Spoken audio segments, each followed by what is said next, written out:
But I tell you, there are some times in life where you fall down and you feel like you don't have the strength to get back up.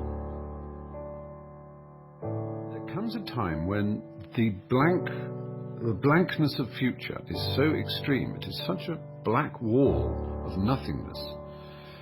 Not even of bad things. It's not like there's a cave full of monsters that you're afraid of entering the future. It is just nothingness. The néant, as the French would say, la vide, the void, the emptiness. And it is just horrible.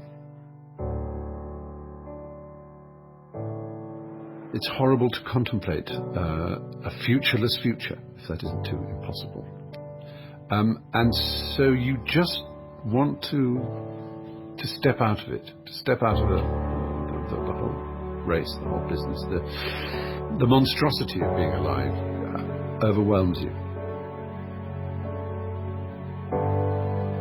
I thought, what kind of purpose do I have to live? I mean, are you just here to live to die? I mean, is there not a purpose for me? Is there not a purpose in life? And I had questions and no answers. And I asked my mum and dad, why did this happen? I asked doctors, why did this happen? They don't know. There are some things in life that are out of your control that you can't change and you got to live with. The choice that we have, though, is either to give up or keep on going. The very first thing I want to offer you is empathy. I understand that the feeling is real. This idea that you want to just put an end to the entire game of life. So, beyond my empathy and my care for you, my heart going out to you, I want to offer you this, that there is a law. There's a law in nature, which is that of seasons, right?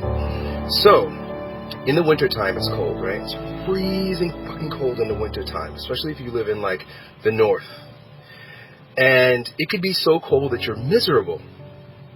If a man was so cold and miserable that he decided that perhaps I should kill myself because this freezing cold misery is not worth living in, someone might offer him the idea that, or remind him of the law that, dude, this is like, you've got maybe another 6 weeks, you've got maybe another 8 weeks, and then spring's coming, man. It's just the way it is.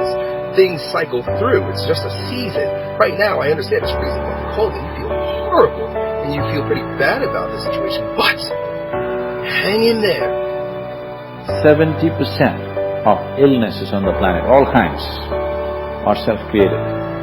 You are able to generate substantial amount of intense emotions and thoughts, but in the wrong direction. You are generating thoughts and emotions which work against you, not for you. You think it's your right to throw tantrums? You think it's your right to get angry with people? You think it's your privilege to be depressed so that you'll get attention from somebody? You keep playing this. One day you will not be able to turn back. How did I get from depressed to who I am today? Because I tell you, I was depressed. When I was age 8, I used to concentrate on the things I didn't have. I wish I had arms and legs, and I wish I could do this, but what can I do? You see, I have a choice, and that's what I want to talk about today, choices. I can either be angry for not having arms and legs, or be thankful for my chicken drumstick.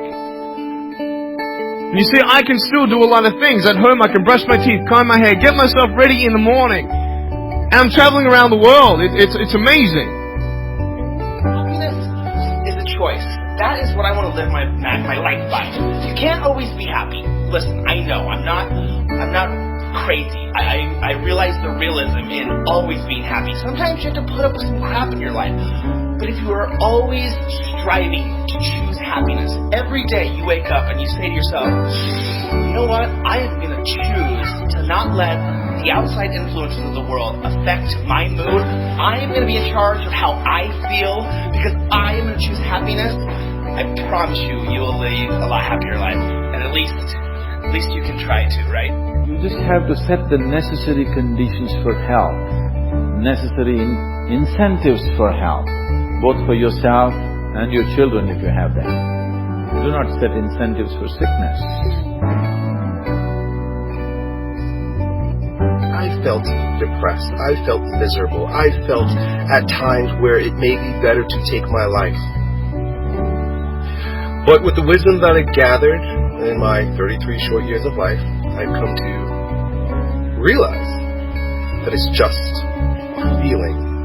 And in the same way that feeling cold is diminished, the misery of feeling cold is diminished by the insight that spring will come, is the same feeling that you should acknowledge, the same law that you should acknowledge, that no matter how miserable things are right now, it is just a season. It's going to pass. The thing that keeps one living is a sense of future, that there will be a tomorrow, and tomorrow I've got to do this, and then the day after I've got to do that. Not that any of these things have a particular logical purpose or convincing reason to exist, but they somehow keep one going. In the words of Dorothy Parker, a great wit and writer, poet, you might as well live.